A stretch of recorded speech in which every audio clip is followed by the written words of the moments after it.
जंगल की रहस्यमयी भविष्यवाणी। सैकड़ों साल पहले की बात है। एक हरे भरे जंगल के पास एक छोटा सा गांव था। वहां मोहिनी और श्यामली नाम की दो बहनें अपने बूढ़े माता पिता के साथ रहती थीं। गरीबी का आलम यह था कि उन दोनों को रोज तपती धूप और कंपकंपाती ठंड में जंगल जाकर लकड़ियां काटनी पड़ती थीं।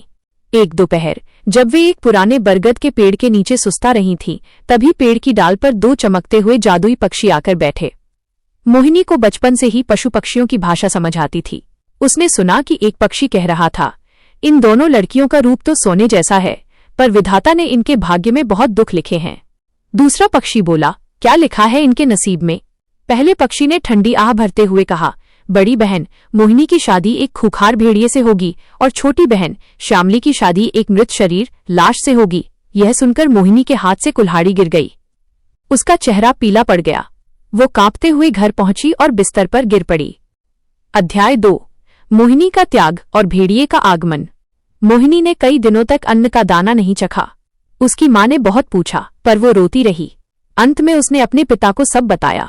पिता ने गांव के एक सिद्ध बाबा को बुलाया। बाबा ने ध्यान लगाकर कहा, तारांकन बेटी, पक्षियों की बात अटल है। इस महीने की आखिरी पूर्णिमा की शाम को तुम्हारे द्वार पर एक भयानक भेड़िया आएगा। यदि तुम उसके साथ चुपचाप चली गई तो तुम्हारे पूरे कुल का उद्धार होगा, वरना वो भेड़िया पूरे गांव को तहस नहस कर देगा। पूर्णिमा की शाम आई। पूरे गांव में मातम था। जैसे ही सूरज डूबा, एक विशाल और डरावनी आवाज गूंजी। एक बड़ा सा भेड़िया जिसके दांत बाहर निकले थे और आंखें आग की तरह जल रही थीं, उनके दरवाजे पर आकर खड़ा हो गया। मोहिनी की माँ दहाड़े मारकर रोने लगी, पर मोहिनी ने साहस बटोरा।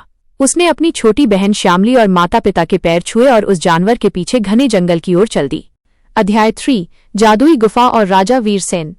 भेड़िया मोहिनी को एक ऐसी गुफा में ले गया जहां इंसानों का जाना मना था। गुफा के अंदर गहरा अंधेरा था।